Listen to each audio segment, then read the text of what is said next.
Pode olhar, eu sou Ayrton Marques e estou de volta para mais um papo reto e direto com uma personalidade que é destaque no cenário político de Mato Grosso.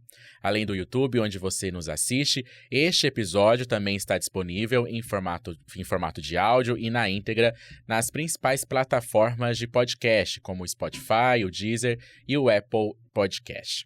Bora ser um seguidor fiel do nosso videocast, então curte este vídeo, deixe sua opinião nos comentários, compartilha, siga o nosso canal no YouTube e, é claro, ative o sininho para ser notificado a cada vez que um novo episódio for disponibilizado. Lembrando que isso acontece toda quinta-feira.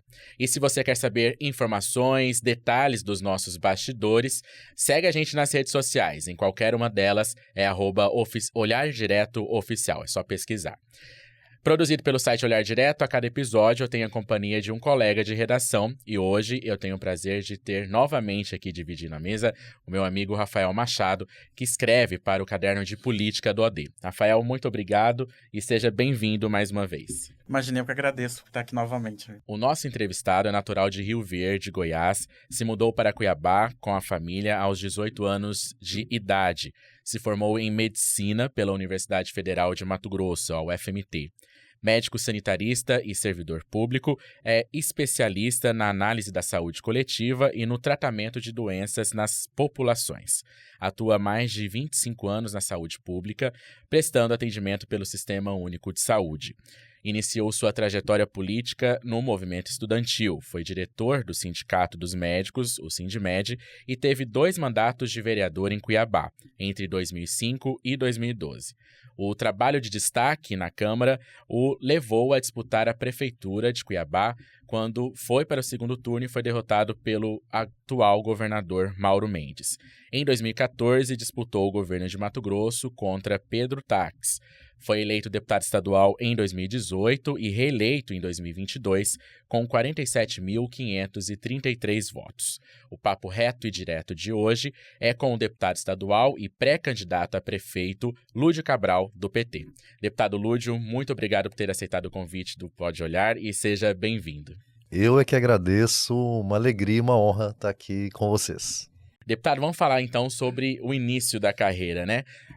Ser médico, fazer medicina sempre foi um sonho do senhor, um sonho de infância, e também a escolha, né, para atuar na saúde coletiva, que eu acredito que das especialidades médicas seja talvez aquela que não dê tanto dinheiro, né? Foi uma escolha desde o início da faculdade, por que o senhor acabou escolhendo atuar nessa área? Bom, eu sou filho de trabalhadores. Estudei na escola pública desde o primário. No meu tempo era primário, ginásio, depois o segundo grau.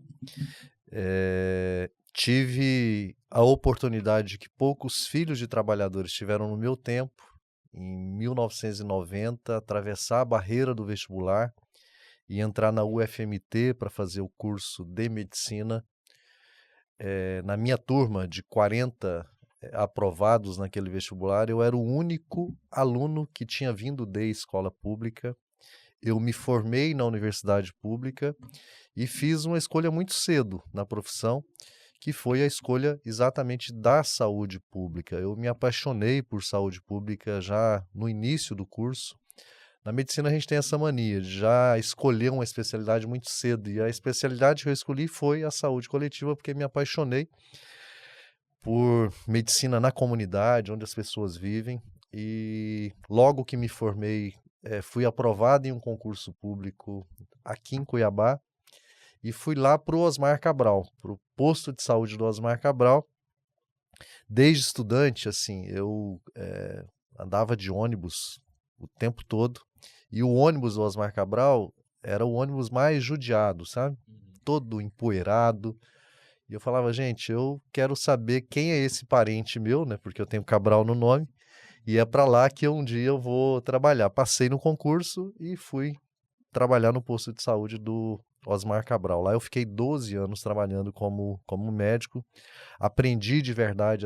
A faculdade ensina muita coisa para a gente, mas é a convivência com as pessoas mais humildes que me permitiu completar a minha formação, porque ao mesmo tempo em que as pessoas mais humildes sofrem muito e sofriam muito naquele tempo, eu comecei a trabalhar em 1996, portanto há quase 30 anos, a- ao mesmo tempo que as pessoas sofrem muito, elas têm muita força.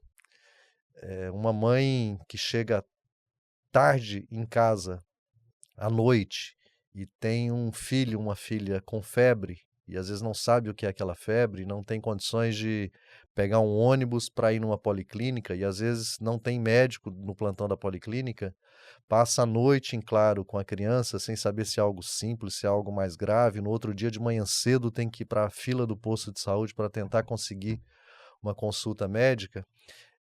Isso é dor, mas é ao mesmo tempo muita força. E eu aprendi com a força dessas pessoas, a construir a minha trajetória na medicina, que depois me levou para a política quando disputei a minha primeira eleição. Nessa época que o senhor começou a atuar, nesse período que o senhor atuou na saúde pública da capital, já havia esse sentimento de demonização do servidor público? Porque hoje a gente vê isso também, né?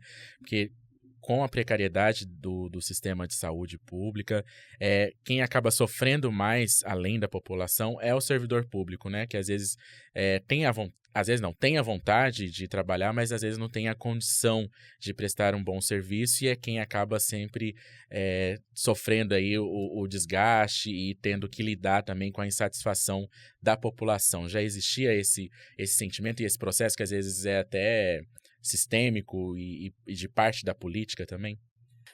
Já existia, talvez não na intensidade em que existe hoje, porque os direitos da população, eles se materializam por meio do trabalho do servidor público, em todas as áreas. Na educação, como que o direito das famílias à educação dos seus filhos se materializa? Pelo trabalho dos profissionais da educação. Isso vale para a saúde, isso vale para a assistência social. E nas áreas de ponta, é o servidor público quem tem o primeiro contato com a população. E exatamente por isso, o servidor público precisa ser reconhecido, precisa ser valorizado. Vocês sabem, eu tenho um trabalho nos meus mandatos de dedicação muito forte aos direitos dos servidores públicos, e não é por uma questão corporativa, é por ter exatamente essa consciência de que eu estou nos mandatos em que eu exerço, eu estou no parlamento hoje para defender os direitos da população, para ver os direitos da população serem realizados. E para realizar esses direitos é fundamental o trabalho dos servidores públicos, mesmo em condições adversas, porque em condições adversas, o trabalho humano é capaz de superá-las para poder dar um atendimento de dignidade. Foi assim comigo como servidor público nos postos de saúde por mais de 20 anos, trabalhando quase sempre em condições adversas, mas com compromisso. E daí a necessidade do reconhecimento do servidor, porque é o trabalho humano do servidor que realiza os direitos da nossa população e ele precisa ser reconhecido e valorizado. E é um debate que é desde aquele tempo, mas é um debate atualíssimo. Nós vamos agora disputar a prefeitura de Cuiabá, a prefeitura que está vivendo uma crise financeira muito grave. Alguns pré-candidatos já começam a apontar o dedo para aquele discurso do enxugamento, do ajuste fiscal, e sempre o servidor público é que acaba penalizado a não ter os seus Pagando o pato. direitos reconhecidos. Então, o nosso esforço, olha, não. Servidor público tem que ser valorizado e reconhecido. Nós temos que enfrentar outras questões para poder resolver os problemas financeiros do município. Deputado, esse cenário de dificuldade do servidor público foi um dos motivos que levou o senhor a entrar na política?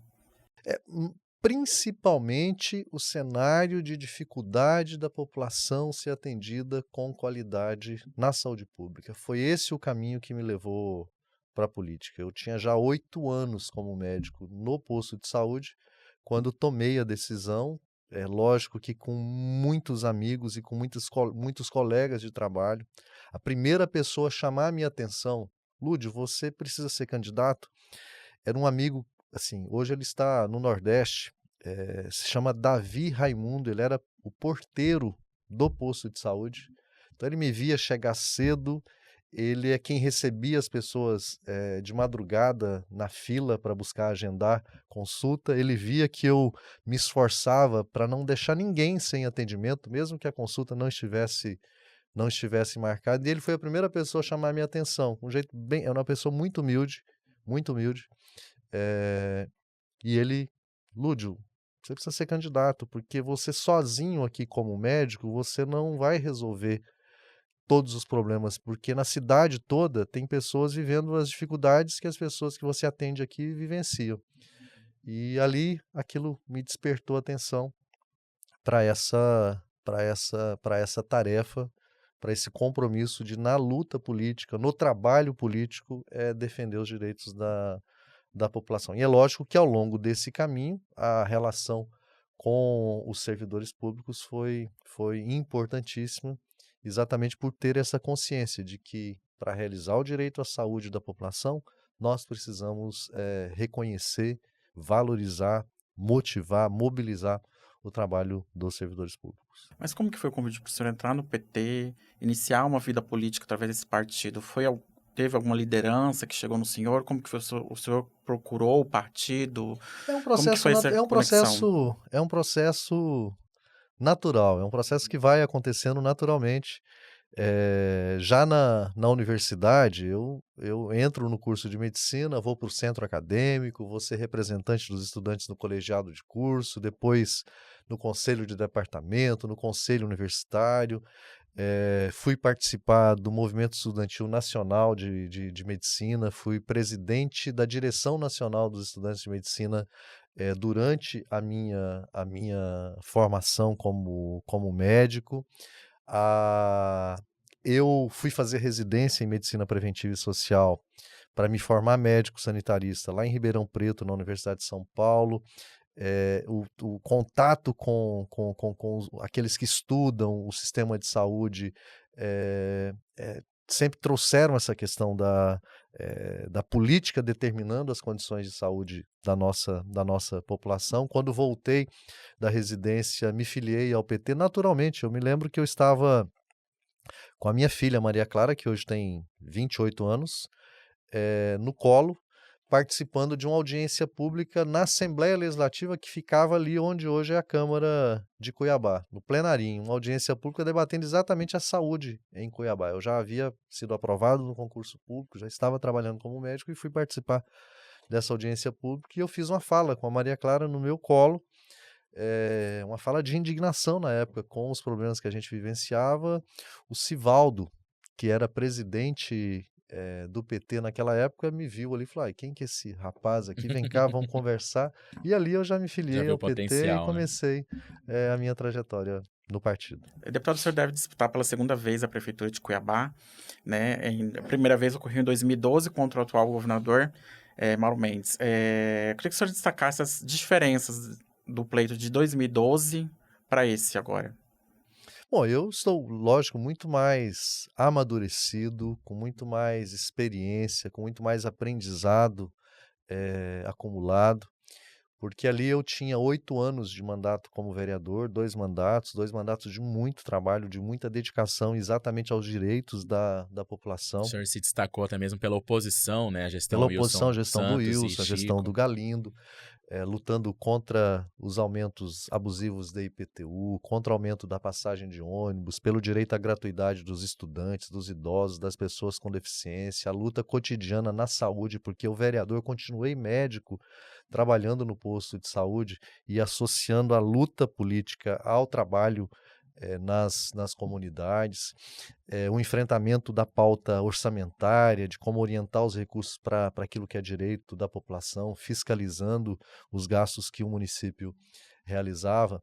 Eu sempre costumo usar como referência os resultados eleitorais. Os resultados eleitorais, eles são importantes porque é como se fosse uma espécie de prova dos 9, sabe? Aquela prova final que o aluno senta para poder fazer. E é lógico que tem vários fatores que influenciam, mas eu tive na minha primeira eleição 2.640 votos, a eleição em que eu me elegi vereador pela primeira vez, tive a felicidade, graças a Deus, de me eleger na primeira eleição que eu disputei, Eram 19 vereadores à época, eu fui o 17º, 18º, a minha eleição só se definiu ali nos 97, 98% dos votos apurados naquela eleição.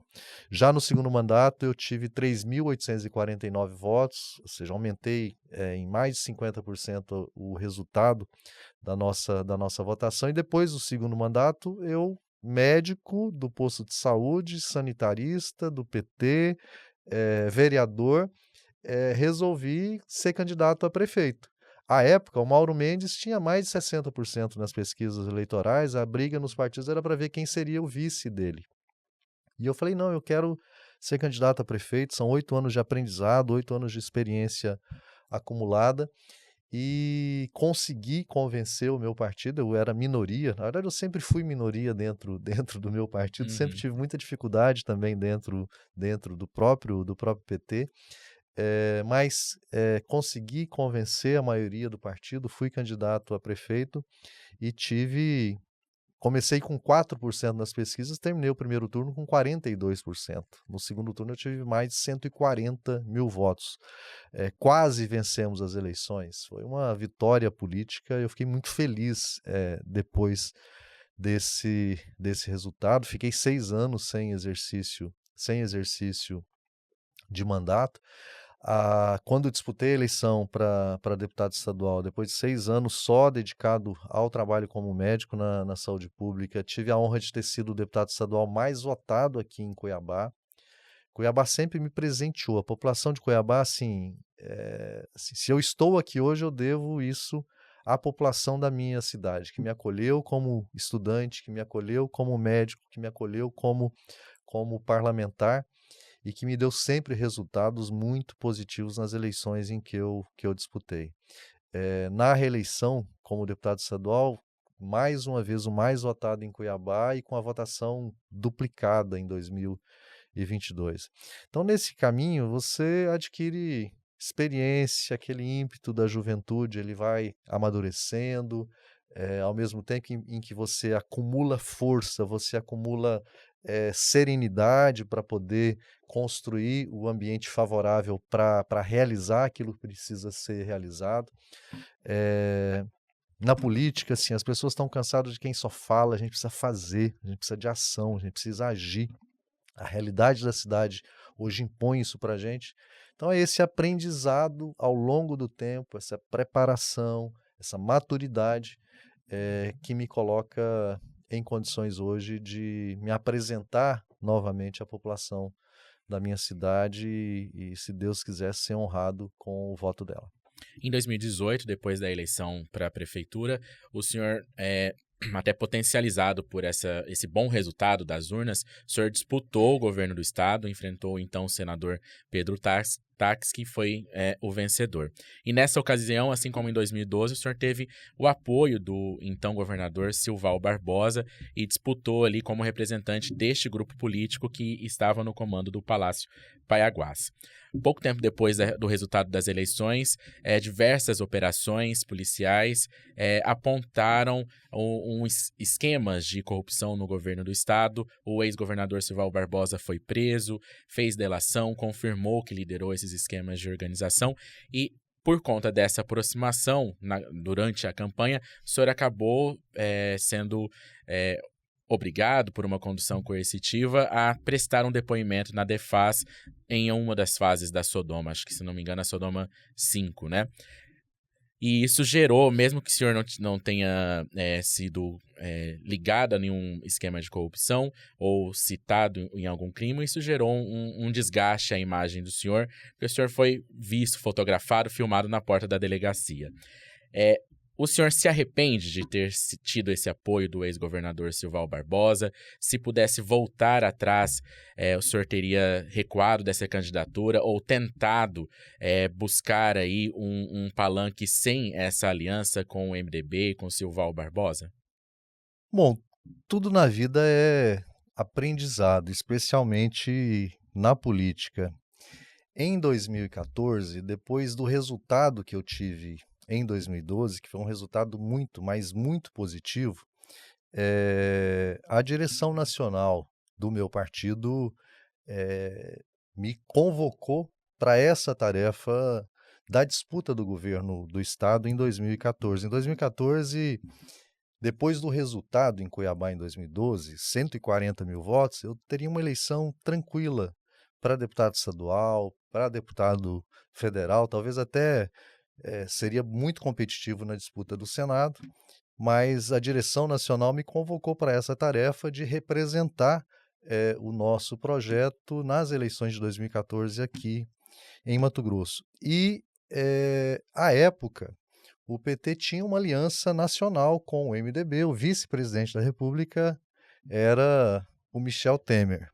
E a verdade é que todo o PT amadureceu a partir dessa experiência. Veja o que aconteceu depois.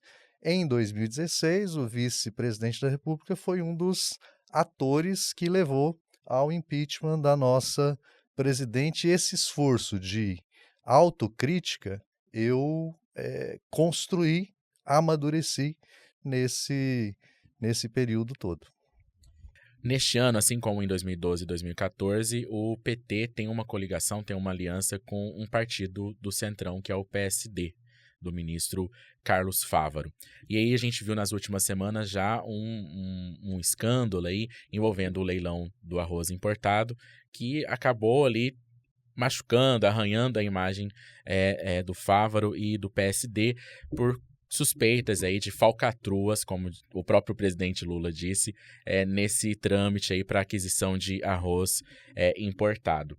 O senhor acredita ou teme que essa aliança possa, de algum fato, de alguma forma, atrapalhar ou arranhar a imagem do senhor também, que precisou ser recuperada após essa eleição de 2014, por alguma irregularidade ou algum escândalo, como aconteceu com essa aliança com o MDB? Bom, o presidente da República, depois daquilo que aconteceu, da tragédia no Rio Grande do Sul, e o Rio Grande do Sul é responsável por 85% da produção de arroz no Brasil, e o principal alimento da nossa população é exatamente o arroz, tomou a decisão de, olha, nós precisamos importar arroz para que o preço do arroz não suba, e realizou o leilão com o compromisso de ter arroz de qualidade a R$ 4,00 o quilo, a R$ 20,00 o pacote de 5 quilos na prateleira de todos os mercados do Brasil, para que a população trabalhadora pudesse ter acesso digno ao arroz para a sua alimentação. O desenho do edital que a Conab fez foi um desenho com erros, tanto que aqueles que acabaram concorrendo não tinham a habilitação necessária para dar conta disso. A decisão imediata que o presidente da República tomou foi, olha, suspende esse leilão, nós não temos compromisso com o erro, não queremos nenhum tipo de falcatrua e vamos realizá-lo novamente para poder assegurar o arroz a preço baixo para a nossa população se alimentar. Esse é o compromisso básico do presidente da República e, assim, não há nada nisso que possa prejudicá-lo ou contaminar de forma negativa o processo eleitoral aqui em Mato Grosso, em Cuiabá. O Fávaro faz um trabalho belíssimo no Ministério da Agricultura, reconhecido por todos. Vocês sabem das dificuldades da relação com o agronegócio na campanha. E o Fávaro, ele ampliou o acesso a mercados para o agronegócio brasileiro. Mato Grosso tem ganhos muito positivos a partir disso. Só a implantação, a abertura de novas plantas autorizadas no Brasil para exportar carne para a China, trouxe um benefício para 9 frigoríficos em Mato Grosso. Isso significa ampliação de emprego, ampliação de renda, isso significa ampliação de recursos na nossa balança comercial. E hoje a relação do Fávaro com o Lula é uma relação muito, mas muito positiva mesmo. E isso fortalece as possibilidades que nós temos para o processo eleitoral aqui em Cuiabá, e me honra demais ter o apoio do Fávaro como senador e como ministro na disputa da prefeitura, até porque isso simboliza é, uma aliança da agroecologia com a grande agricultura. Isso simboliza a aliança entre trajetórias distintas, hoje compromissadas com o bem-estar da nossa população. A gente sabe que nos bastidores da política existe até uma pecha aí envolvendo o nome do ministro Carlos Fávaro de traição. Ele foi vice do governador Pedro Tax, deixou o governo antes do término para pular de barco, né, pular de palanque e disputar o Senado em 2018 no grupo do governador Mauro Mendes.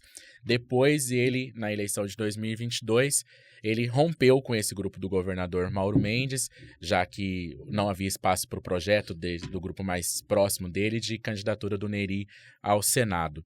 O senhor acredita que isso é uma prática comum do Fávaro e teme, de alguma forma, que isso acabe acontecendo no futuro? Ele que tem um projeto de ou disputar o Senado, a reeleição do Senado, ou o governo de Mato Grosso em 2026. Há um risco aí dele novamente romper e trair o grupo que hoje o senhor está inserido? Bom, a palavra que para mim traduz a postura do Fávaro chama-se coerência. É muito difícil, você tem que ter muita força, muita coerência para renunciar ao mandato de vice-governador e construir um outro caminho. É coerência programática. Olha, esse projeto se desviou do caminho. Eu vou manter a minha coerência e seguir no caminho correto. Então, assim, todos os movimentos políticos que o Fávaro fez foram movimentos de coerência. A decisão do Fávaro em apoiar a candidatura do presidente Lula em 2022 foi uma decisão de coerência e de coragem, de reconhecimento por tudo aquilo de positivo que os nossos governos trouxeram para o desenvolvimento da agricultura no nosso país. Agora, é lógico que a coerência incomoda os adversários que tentam desconstruir isso a partir desse discurso que não tem sentido nenhum. Fraqueza, traição é trair o programa que você defende, é trair os princípios que você defende. E se tem algo que eu tenho na convivência reconhecido e aprendido, é a coerência do posicionamento do Fávaro. Deputado, nas redes sociais a gente vê muitos eleitores, muitos cuiabanos falando, olha, o Lúdio é um bom nome, um nome preparado, aí tem um trajeto positivo na política, mas eu não votaria nele para a prefeitura porque ele é do PT, tá ali no palanque do Lula, é apoiado pelo presidente Lula, então não tem como apoiar um candidato do PT. O partido, de alguma forma, atrapalha esse projeto do senhor de conquistar o Palácio Alencastro? Bom, assim, eu fico muito, muito feliz e honrado quando eu ouço isso todos os dias. Lúdio, você é o melhor nome, você é o mais preparado, você é o nome que Cuiabá precisa para a gente resolver os problemas que a cidade tem, especialmente o maior desses problemas, que é a saúde pública. Então, assim, isso é muito positivo, me honra e aumenta a minha responsabilidade. A crítica ao PT, eu tenho que ter a maturidade, a humildade de reconhecer, e sempre que eu ouço, eu procuro. Mas me diga o que é, assim, o que é importante dessa crítica para o meu aprendizado, para que eu possa ter o seu apoio, para que eu possa ter você junto comigo. Então é um processo de aprendizado. E eu tenho, claro, para superar os problemas que a nossa cidade tem, nós precisamos deixar de lado as disputas partidárias, a disputa ideológica, sabe? Não tem sentido nenhum debate ideológico numa eleição para a prefeitura de Cuiabá. O buraco não tem ideologia, as dificuldades que as pessoas vivenciam na saúde, as pessoas que estão há meses esperando para fazer uma cirurgia de vesícula, que é uma cirurgia simples, isso não tem ideologia. quem nessa eleição inventar de ficar fazendo debate ideológico vai estar desrespeitando a população e fugindo do debate central que precisa ser feito, que é o debate sobre os problemas da cidade, sobre os problemas da nossa população. Eu tenho essa consciência e eu farei esse esforço. Eu vou liderar um projeto que vai além das disputas partidárias. A disputa partidária ideológica não vai trazer nada de positivo para a vida da nossa população. Então, é liderar um projeto que seja amplo, que contemple pessoas que tenham um pensamento de esquerda, um pensamento de centro-direita, um pensamento de direita, pensando no melhor para a nossa população. Porque ninguém tem 100% da razão. Há boas pessoas na esquerda, há boas pessoas na direita, e é com as boas pessoas, independente da identidade ideológica delas, que nós vamos liderar esse projeto, que nós vamos construir um programa de governo para apresentar a nossa população em respeito a essa população. Eu irei compor um governo com a participação de pessoas de todos os perfis ideológicos. O filtro ideológico não será o filtro que eu utilizarei para montar o meu governo. O meu governo será montado por pessoas qualificadas tecnicamente, que tenham um compromisso público, que tenham sensibilidade humana e capacidade de diálogo em cada uma das áreas. Enquadrou nesse perfil? Não vou perguntar de que partido e o que pensa sobre questões ideológicas. Vou me preocupar com o bem da população da minha cidade, que está cansada de briga política, que está cansada de conversa fiada, que está cansada de sofrer em decorrência dessas disputas que não têm sentido nenhum. Muito do que a população de Cuiabá sofre hoje é por conta de briga política, é por conta dessa disputa que não tem sentido nenhum em um processo eleitoral na cidade. Bom, deputado, você falou dessa questão de falar com todos, né? Dialogar, ter uma abertura com a esquerda, centrão, direita. Um dos fatos que me chamou a atenção nesses últimos dias, na verdade, no lançamento da sua pré-candidatura, foi a abertura do discurso do senhor. Né, o senhor citou ali a família, os filhos, a sua esposa, e falou até comentou que sua esposa é evangélica, até comentou de uma revelação que ela teve do Salmo 101 e pediu para que as pessoas lessem esse salmo. Eu li e destaquei alguns pontos desse Salmo 101, que foi escrito por Davi, e fala que não tolerarei a difamação, aí fala que também não permitirei o enganador, não permitirei o mentiroso, e acabarei com a perversão e expulsarei o mal. Essa mudança de discurso, essa inclusão dessa questão religiosa, foi programada pensando nisso, pensando atingir um público bem diferente do que o senhor tem atualmente, que é de esquerda, uma galera mais de centro, tentar buscar, por exemplo, um perfil mais da galera bolsonarista ou religiosa, uma galera mais conservadora, vamos dizer assim? Não, de forma alguma, de forma alguma.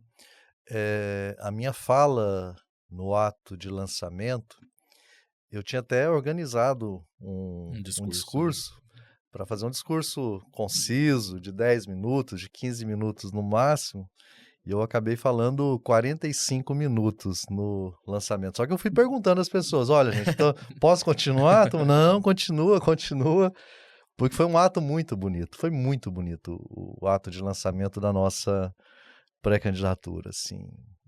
Eu fiquei muito emocionado. E foi a emoção do ato que, na medida em que eu fui cumprimentando cada pessoa, que me fez falar do que... Porque, assim, foi espontâneo. Aconteceu naquele dia de manhã cedinho.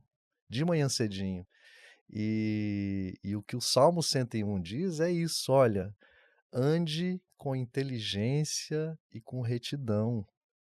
Pense sempre naqueles que precisam mais.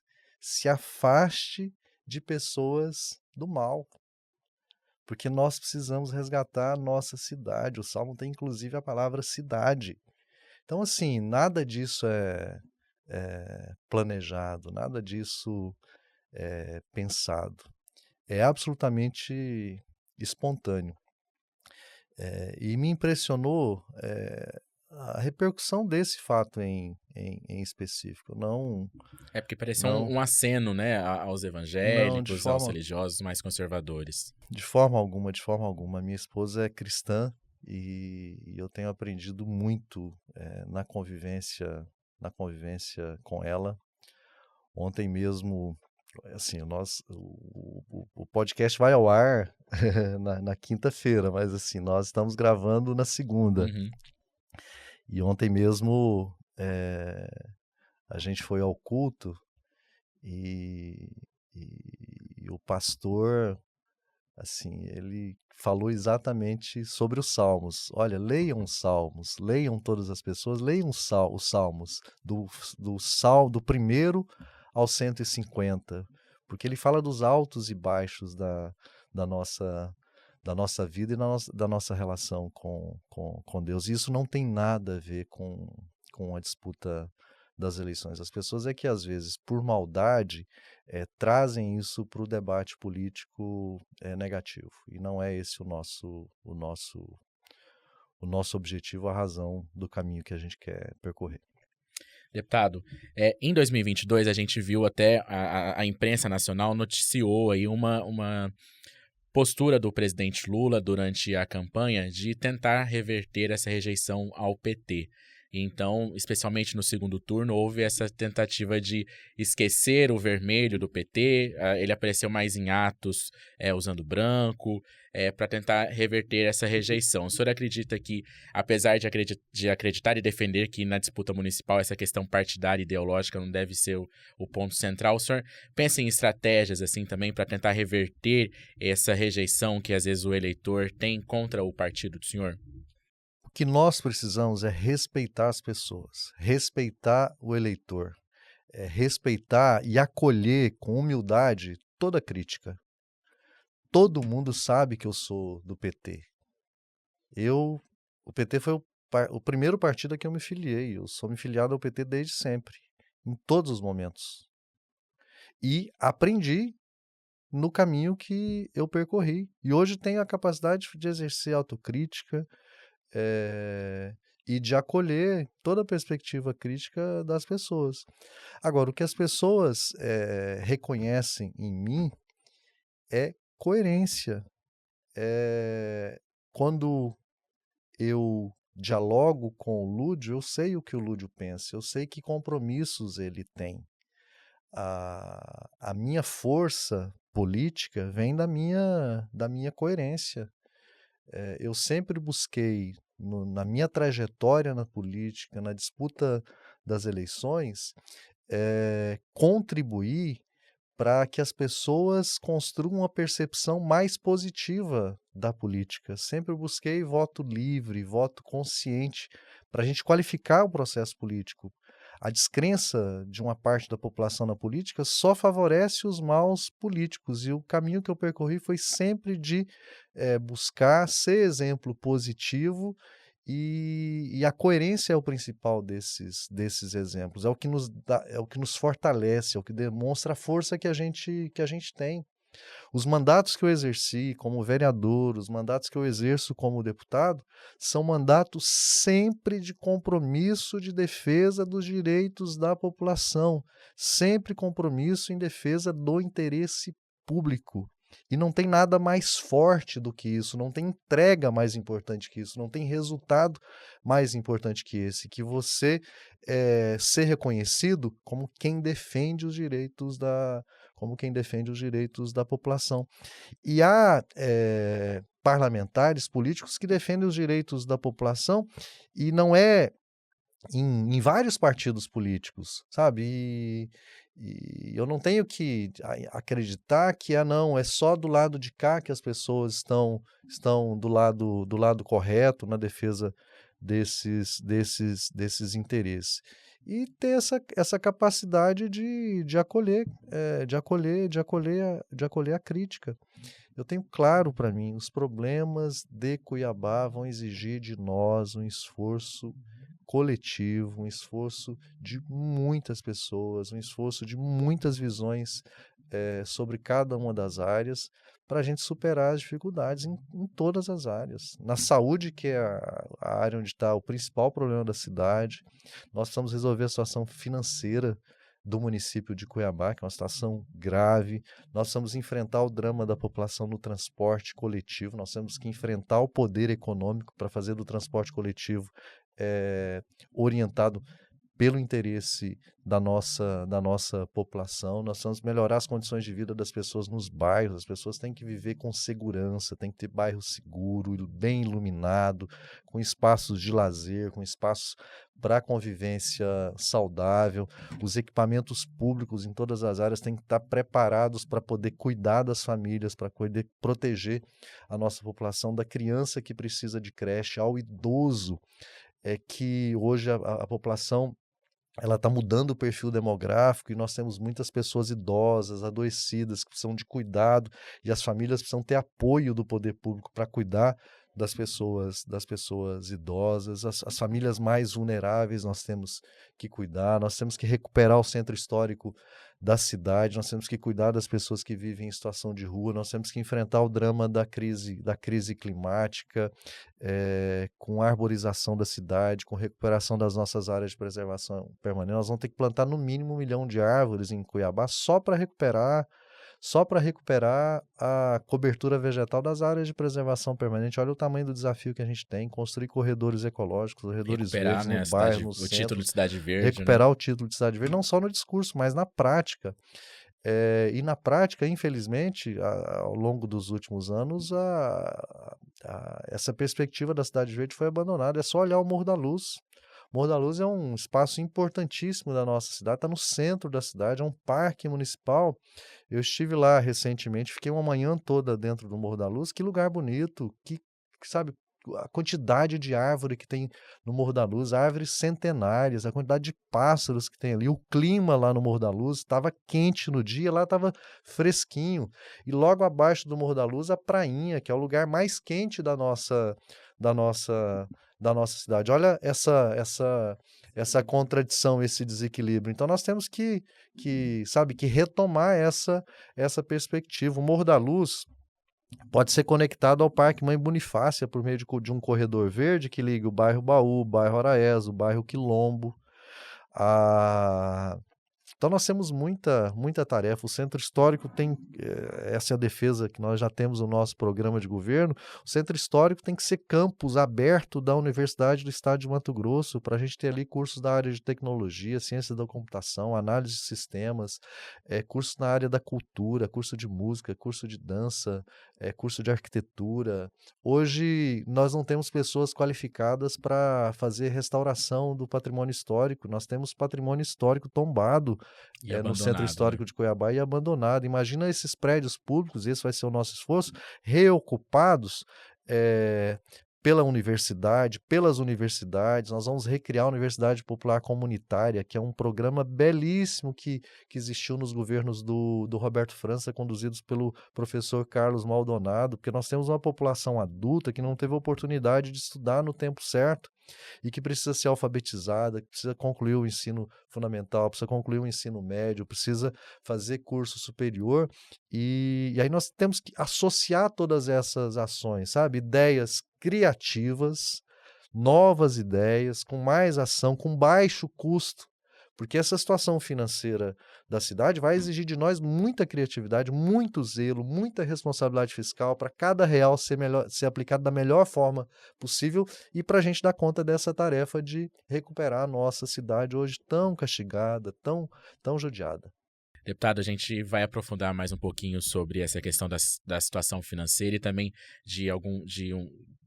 do raio-x que o senhor faz da saúde, mas antes eu quero só, para a gente finalizar essa questão mais política. A gente vê aí claramente uma narrativa na pré-campanha do presidente da Assembleia Legislativa, o deputado Eduardo Botelho, de que, votando nele, o eleitor estaria aí replicando um modelo de gestão que existe no Palácio Paiaguás, do governador Mauro Mendes, no Palácio Alencastro. Como que o senhor pretende enfrentar esse discurso, levando em consideração que o governador Mauro Mendes tem uma popularidade alta aqui em Cuiabá e também que há bons números, né, que estão sendo apresentados pelo governo do estado. Como quebrar essa narrativa de que votando em um replica um modelo e na avaliação do senhor vai replicar esse modelo mesmo? E isso é positivo ou negativo?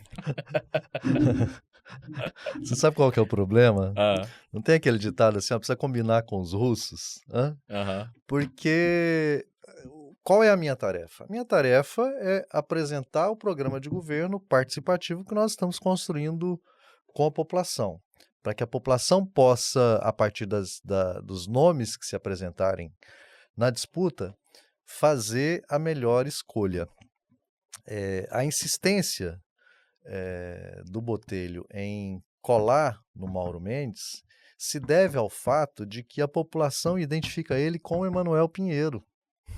Por isso esse desespero em colar no Mauro Mendes. A população identifica o Botelho com o Emanuel Pinheiro. É a mesma forma de fazer política. Então esse é um problema dele. Ele que se vire para poder resolver essa dificuldade que ele tem, essa contradição que ele tem. A mim cabe apresentar as nossas propostas, o nosso programa de governo para superar os problemas de Cuiabá. Esse será o nosso esforço. E a relação com os governos, nós temos que acabar com briga política. Essa é a primeira coisa. A briga política fez mal demais para Cuiabá. E aí não se trata de apontar dedo para este ou para aquele, mas a relação entre prefeitura e governo do estado tem que ser uma relação de parceria, tem que ser uma relação de cooperação, tem que ser uma relação de respeito e de diálogo. O meu esforço é e será esse. Hoje, como deputado estadual, oposição ao governador, a minha relação com o governador, e é recíproco isso, é de respeito e de diálogo, mesmo com posições diferentes. Vou dar um exemplo, a posição sobre a pesca. Eu sou contrário a essa lei da cota zero, mas isso não me impede de, firme naquilo que eu defendo, ter uma relação de respeito com o governador. Porque eu sempre coloquei dentro de mim, eu aprendi isso com meus pais, eu preciso respeitar o outro se eu quero que o outro me respeite. Eu tenho que me colocar no lugar do outro em tudo aquilo que eu faço. Então, todo o exercício de oposição que eu fiz aos governos, a quem eu fiz oposição, foi sempre um exercício de respeito e de diálogo. Como prefeito, a tarefa muda. O prefeito, ele não faz oposição ao governador, o governador não pode fazer oposição ao prefeito. A relação tem que ser de cooperação, porque são dois entes do Poder Executivo. O Poder Executivo tem que trabalhar em parceria para resolver os problemas que a população tem. E eu tenho a tranquilidade que o governador do estado pensa da mesma forma, independente de estarmos em campos políticos diferentes, e construiremos uma relação de parceria e de cooperação. Da mesma forma com o governo federal. E aí o fato de eu ser do partido do presidente da República, isso nos permite um posicionamento ou seja, de buscar no governo federal todos os recursos e todas as políticas públicas para aquilo que é importante superar na nossa cidade, para resolver o problema da moradia em Cuiabá. Tem mais de 20 mil famílias em Cuiabá sem moradia. Eu preciso do governo federal, eu preciso do presidente da República. Aí é positivo o fato de nós estarmos no mesmo campo político em função da necessidade do poder que o governo federal tem, ou seja, os muitos instrumentos que o governo federal tem para poder apoiar o município. Nós queremos e já estamos articulando isso, é um compromisso que o Fávaro já fez, que a presidente da Embrapa já fez, que o Carlos Augustin, que é presidente do Conselho de Administração da Embrapa, já fez, de ter uma unidade da Embrapa em Cuiabá, para a gente desenvolver nós desenvolvermos a zona rural da nossa cidade com pesquisa científica, com desenvolvimento de tecnologia, com um polo de fruticultura, porque a gente já está articulando Embrapa, Unemate, UFMT, IFMT, as cooperativas, as associações e as comunidades, para a gente ter um polo de fruticultura na nossa cidade. Tem 1 milhão de habitantes na região metropolitana e nós não temos produção de alimento aqui na zona rural. Nós precisamos trazer o desenvolvimento econômico, a produção agroecológica, para Cuiabá ser inclusive exemplo de alimento saudável, de alimento sem veneno para suas crianças, para as famílias, na escola, na creche, no centro de convivência dos idosos e no comércio de um modo geral, uma cadeia desenvolvida a partir da fruticultura, das hortas, do extrativismo vegetal, do cumbaru, do piqui, da criação de pequenos animais, da piscicultura, da apicultura. Eu participei de uma reunião na Sudeco, lá em Brasília, porque nós fomos levar essa proposta do polo de fruticultura. E quando eu falo fruticultura, é um polo, na verdade, de agroecologia, que envolve todas essas áreas. Na reunião, além da Sudeco, estavam representantes do Ministério do Desenvolvimento Regional. Eles têm um programa chamado Rotas da Integração, que é exatamente articular essas cadeias produtivas e o governo federal financiar com equipamento, com maquinário, com tudo aquilo que for, com treinamento, com qualificação, com tudo aquilo que for necessário para uma cadeia produtiva se organizar. E ele me mostrava um frasco de mel de 200 ml, mel de aroeira, de abelhas que trabalham com o pólen da flor da aroeira, né? Esse frasco de 200 ml custa na Europa $200. Um potinho de 200 ml. E é uma cadeia toda organizada lá no interior de Goiás, que vai da produção ao beneficiamento, toda a certificação sanitária, os selos, para que aquele produto tenha valor agregado. É absolutamente possível dar conta disso aqui em Cuiabá, para a gente ter verde no entorno de Cuiabá, para isso ajudar também a enfrentar a questão climática na nossa cidade, para evitar a expansão do garimpo, para nos permitir trabalhar o nosso clima, desenvolver a economia e alimentar com qualidade a nossa população. Deputado, agora voltando a falar um pouquinho sobre questão de apoio, né? O senhor destacou a importância de ter o PSD no seu arco de alianças, mas tem algumas lideranças do partido que se manifestaram contrário a essa ligação, né, do PSD com a esquerda, com o presidente Lula. O Nininho ameaçou deixar o partido, o Wilson Santos defende aí uma liberação para que cada um caminhe com um projeto que achar ideal nas eleições desse ano.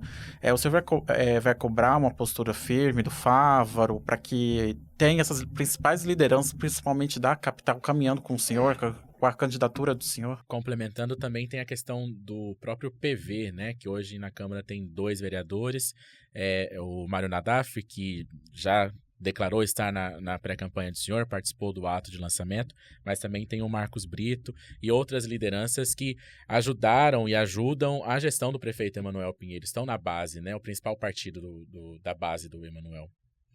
Bom, assim, só para fechar o raciocínio, porque eu me empolgo, vou falando dos programas que estão na nossa cabeça. A relação com os governos, ela tem que ser uma relação de cooperação e de parceria, sem submissão, sem briga política, pensando no bem da população. Porque a gente precisa do governo federal, precisa do governo do estado, precisa da prefeitura trabalhando em sintonia para dar conta disso, independente de filiação partidária, do campo político. Nós temos que ter essa maturidade, o meu esforço será esse. Mesmo da relação passada, né? Da relação passada. O meu esforço será esse. Até porque, na minha trajetória, toda a relação que eu construí foi sempre de respeito, independente do posicionamento político. Tem um diálogo muito positivo com todas as lideranças de todos os partidos, de todos os pensamentos ideológicos. Respondendo a sua pergunta, nós todos temos que ter maturidade. E nós estamos construindo um projeto de mudança para Cuiabá, de mudança verdadeira, de mudança segura, de mudança para melhor na vida do nosso povo. E nós queremos do nosso lado quem tenha esse compromisso. E que estejam do nosso lado por uma decisão espontânea, voluntária. Eu quero estar ao lado do projeto que o Lúdio representa. Então, assim, as lideranças políticas todas têm maturidade para fazer as suas escolhas. Então, é lógico, vou me esforçar para dialogar com todas as lideranças que eu puder dialogar, tenho essa humildade para poder buscar o diálogo. Agora, eu não vou forçar ninguém a me apoiar, né? As pessoas têm que tomar essa decisão, independente de em que partido elas estejam filiadas ou não. Deputado, em relação a vice, qual que é o perfil que o senhor acredita que é necessário para complementar o perfil do senhor? A gente, quando pensa em chapa majoritária, pensa muito nisso, né? Um complementando o outro ali, tendo uma conversa, um diálogo com algum setor que talvez o senhor não dialoga mais. Qual que é esse perfil e como que está a conversa também com os partidos que já declararam apoio ao senhor, como o PSD, a Federação PSOL Rede? Assim, nós já temos no nosso arco os 3 partidos da federação, PCdoB, PV e PT, o PSD do ministro Fávaro, a Rede Sustentabilidade e o PSOL. Estou muito feliz, inclusive, com esse arco de alianças. É a primeira vez que, por exemplo, o PSOL O senhor e a conseguiu, Rede né? vão estar junto com a gente. Já Você primeira lembra, né? conquista. Eu sempre dizendo, gente, paciência, calma, vamos devagar, tudo no tempo certo, as coisas vão acontecer no tempo certo. Só pontuando para o espectador que não esteja mais ligado, que é o PSOL nunca coligou aqui em Mato Grosso, né? Sempre teve procurador Mauro aí candidato ou outro nome, mas sempre em chapa pura. E tem uma liderança política importantíssima, que é exatamente o procurador Mauro, e eu quero muito ser honrado com o apoio dele por meio do PSOL. Estou muito feliz, mas muito feliz mesmo.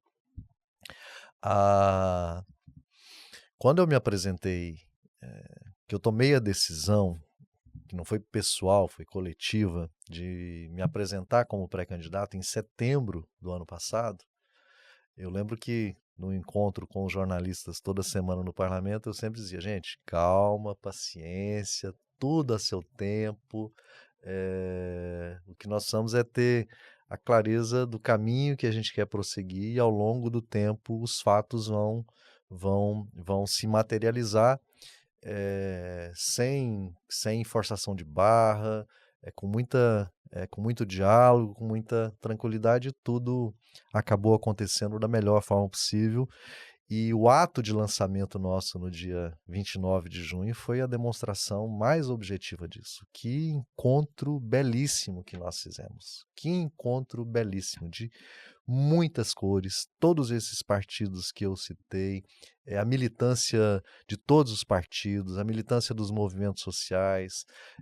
Nós fizemos o ato lá no auditório da CDL, da Câmara dos Dirigentes Lojistas, que é o espaço do comércio, dos empresários do comércio em Cuiabá, ou seja, tem um simbolismo positivo nisso, porque nós precisamos ampliar o diálogo nosso com todos os setores que atuam em Cuiabá. E respondendo a sua pergunta, parte da resposta está na própria pergunta, que nós somos para vice um nome que complemente o nosso perfil e que fortaleça a nossa Mas chapa. seria do setor empresarial ou não tem nada pensado ainda nisso? Que setor seria esse representante? É até mesmo um perfil, uma mulher, um homem, alguma coisa nesse sentido. Assim, o Lúdio é médico, servidor público, da saúde pública, tem essa trajetória. Nós precisamos de um perfil que complemente isso. E vamos encontrar. Já há bons nomes em condições de cumprir essa tarefa, mas é um diálogo que nós não iniciamos isso. Importante dizer isso. Eu estava, como eu sempre disse, uma coisa de cada vez, um passo de cada vez. Nós fechamos esse arco inicial, da nossa aliança, vamos prosseguir, nós temos ainda um diálogo com o Cidadania, com o PSDB, quero sentar logo ali adiante com o PSB, para que a gente, a partir daí, vá amadurecendo o nome para Alguma vice-prefeitura. pesquisa para avaliação desses nomes é Não, não, pensada? não, Porque não, muita não. gente defende isso em todos os partidos, né? Em todos os grupos. Pesquisa para qualitativa ou É, quantitativa. para avaliar quem tem mais chances de Não, voto não, aí. nós vamos fazer o diálogo mesmo entre os partidos e em sintonia com a expectativa da população, encontrar o melhor nome para isso. Mas como eu sempre digo, tudo no seu tempo. As convenções elas têm que acontecer até o dia 5 de agosto, até lá nós teremos essa definição. Ansiedade o senhor não tem, né, Não, deputado? de forma alguma. Aparentemente. Isso é A também do imprensa é aprendizado. ansiosa. Isso é do aprendizado que a gente constrói, né? Eu já esperava o senhor Hã? responder aqui nesse podcast quem Não. seria o vice. Todo mundo espera, Sou né? ansioso, sou ansioso. Deputado, o relatório do Tribunal de Contas, que analisou aí as contas do município de 2022, da gestão de 2022, apontou aí uma dívida em torno de 1,2 bilhão de reais. E o senhor já falou aí que as projeções que teme, que a expectativa é que essa dívida aumente para 2 bilhões. Com que dados o senhor tem trabalhado para fazer essa projeção e como o próximo prefeito pode chegar ali na prefeitura e iniciar o trabalho diante de um cenário tão catastrófico como esse nas contas públicas do município? Bom, primeiro que o cenário financeiro é um cenário grave. O balanço patrimonial do município de 2023 está publicado no site da Prefeitura de Cuiabá, demonstra isso. A dívida consolidada líquida do município era, no dia 31 de dezembro de 2023, de 1 bilhão 770 milhões de reais. Em torno de 500 milhões são contratos de empréstimos e de financiamentos, quase 100 milhões de renegociação, parcelamento de INSS e outros tributos, 600 milhões precatórios e quase 600 milhões dívidas das despesas que são correntes da prefeitura, inclusive restos a pagar de um exercício para o outro superiores a 300 milhões. Se for mantida essa tendência, Cuiabá chegará ao final de 2024 com a dívida superior a 2 bilhões de reais. A arrecadação do município gira em torno de 4 bilhões de reais. Estou arredondando os números para facilitar a comunicação. As despesas correntes que o município tem para realizar todas as suas atividades, aí eu estou falando de luz, telefone, energia elétrica, água, aluguel, papel, material de consumo, os insumos de todas as secretarias, na educação, na saúde, medicamento, tudo consome por ano 1 bilhão e 700 milhões. O pagamento de contratos, de empresas prestadoras de serviço em todas as áreas. 1 bilhão e 700 milhões. É aqui que nós temos que encontrar as condições de fazer uma boa gestão com responsabilidade fiscal. O orçamento do município, assim, olhando ele tecnicamente, ele é um orçamento que precisa de ajustes. Quando você analisa aquilo que foi previsto no início do ano e a evolução ao longo do tempo, muitos ajustes acabam tendo que ser feitos ao longo do tempo. E aí, na minha opinião, é porque o estudo inicial ele precisa ser bem rigoroso na hora de você montar o orçamento, porque se você não monta bem o orçamento, você corre exatamente o risco de desequilibrar a relação entre receita e despesa. Então, a primeira coisa é isso: equilíbrio entre receita e despesa, responsabilidade fiscal, zelo por cada real aplicado pelo município e, como eu já disse aqui, novas ideias, ideias criativas, realizáveis e ação. Por exemplo, medicamento. Cuiabá hoje tem um grande almoxarifado que se chama CDMIC, e a pessoa que tem pressão alta, que depende do SUS, não tem medicamento e às vezes tem medicamento vencendo lá nesse grande almoxarifado. Você organizar esse fluxo, organizar o processo de compra de medicamento.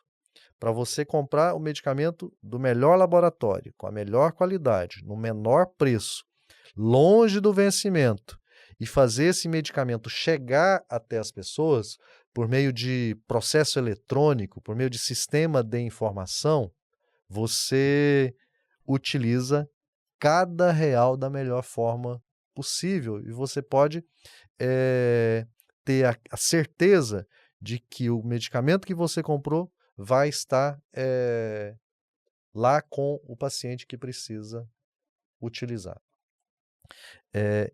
Fazer uma revisão detalhada de todos os contratos que o município tem em todas as áreas.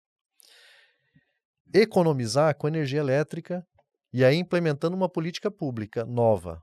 A Cuiabá ela arrecada 80 milhões de contribuição de iluminação pública, paga 40 para a Energisa de conta de luz e 40 para a empresa que faz a manutenção.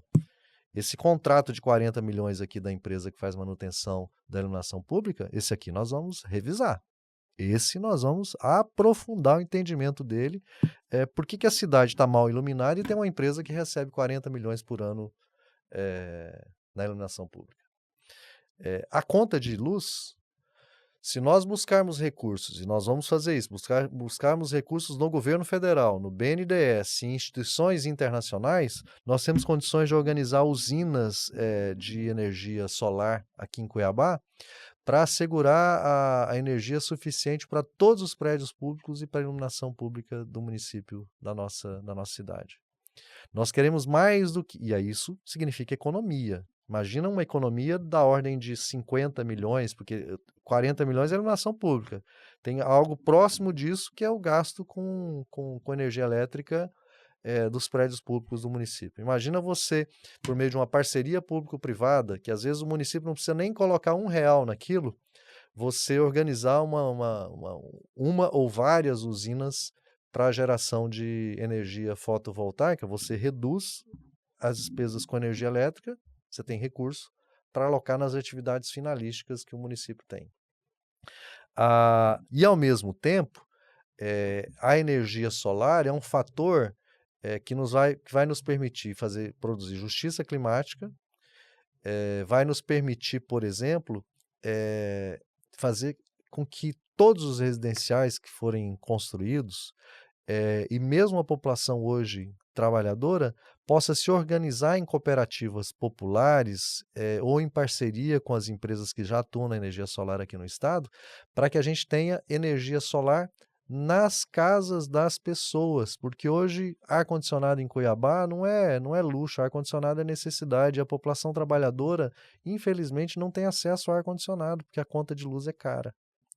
Então imagina um programa que nos permita capacitar jovens em parceria com o IFMT, com outras instituições, para que eles aprendam a trabalhar com essa lógica da energia solar, de instalar os sistemas, de montar as placas. É possível adquirir os insumos, os componentes e instalar cooperativas e empresas em Cuiabá que vão montar os painéis fotovoltaicos.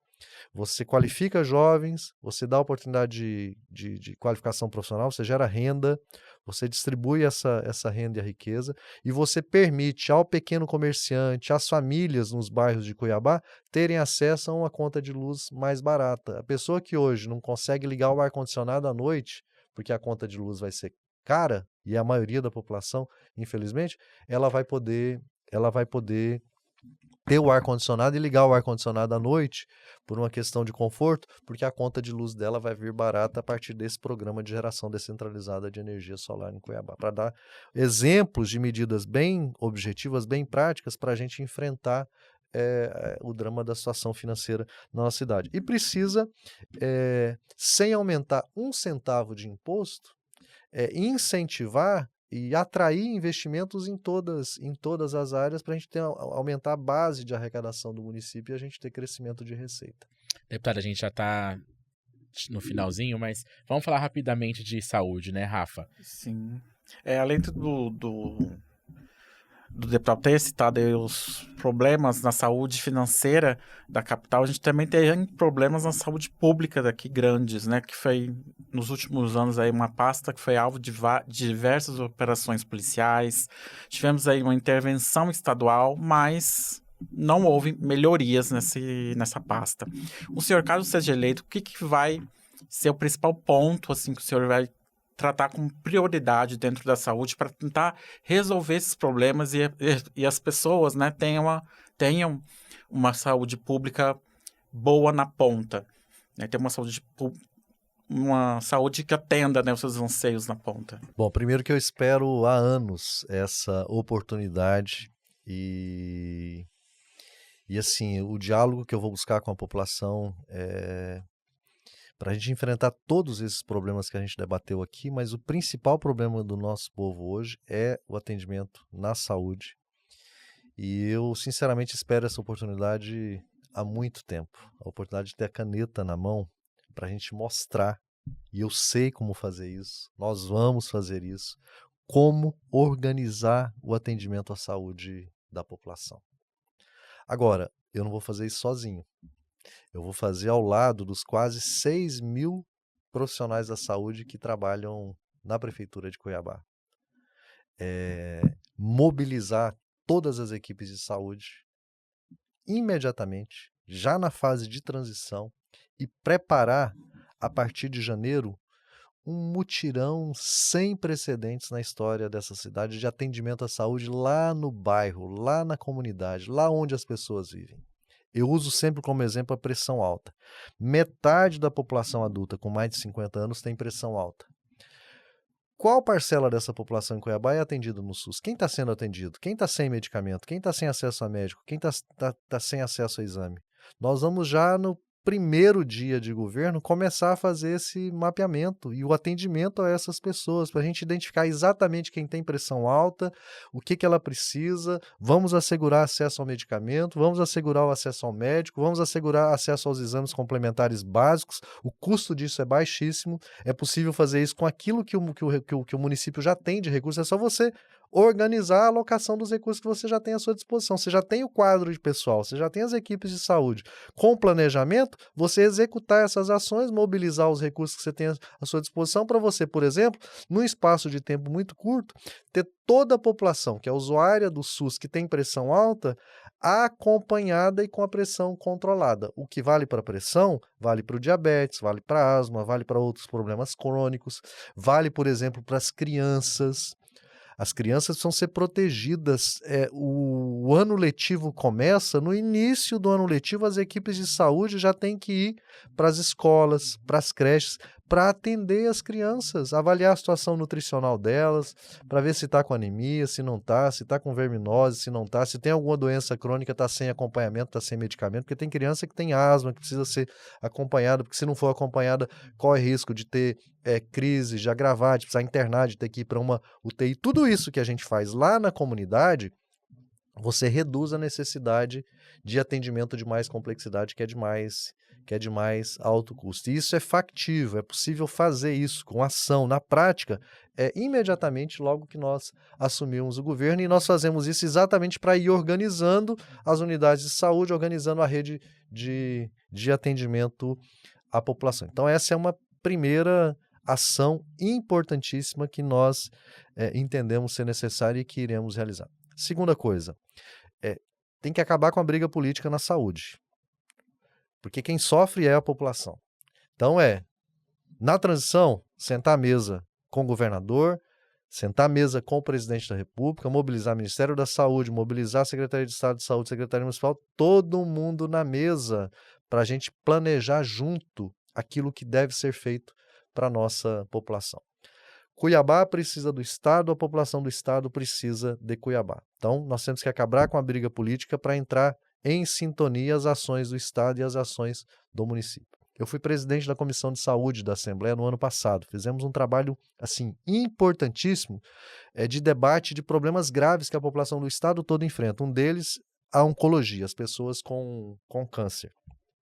Com a participação do Ministério Público, com a participação de todos os entes, conseguimos colocar todo mundo na mesa para fazer esse debate. E na semana passada, nós tivemos uma reunião importantíssima no Ministério Público Estadual, conduzida pelo Dr. Milton Matos, resultado desse processo, desse esforço que nós construímos na Comissão de Saúde, para que o Estado assuma a gestão da oncologia no Hospital de Câncer e no Hospital Geral Universitário. Inclusive abrindo a perspectiva de se dobrar o valor dos recursos alocados no contrato do Hospital de Câncer, para a gente reduzir o drama, acabar com o drama da população da Via Cruz para poder ter acesso a diagnóstico e depois a tratamento de câncer. Hoje o contrato do Hospital de Câncer é do município de Cuiabá. A alta complexidade de oncologia, e essa é a defesa que eu faço, ela deve ser assumida pelo Estado. Isso cria para o município as condições de direcionar os recursos para aquilo que é responsabilidade principal do município e assegura atendimento digno e de qualidade à população.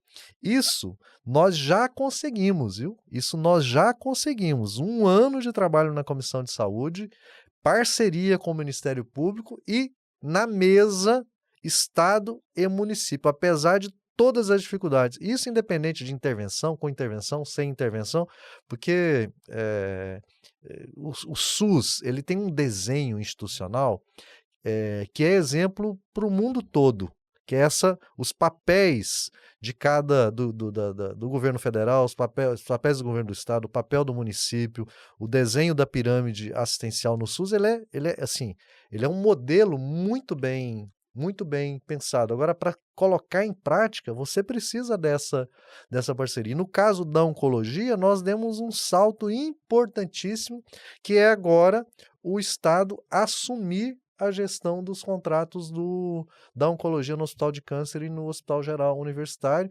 ampliando, inclusive, a oferta de serviços. Resultado desse esforço coletivo que nós fizemos. E temos que prosseguir. Então, essa é a outra tarefa, sentar à mesa para repactuar as responsabilidades na alta complexidade. Para o Estado ficar responsável pela alta complexidade, e isso dá fôlego ao município, para o município organizar o atendimento primário e o atendimento secundário, porque o outro problema que existe são as unidades de pronto atendimento, né?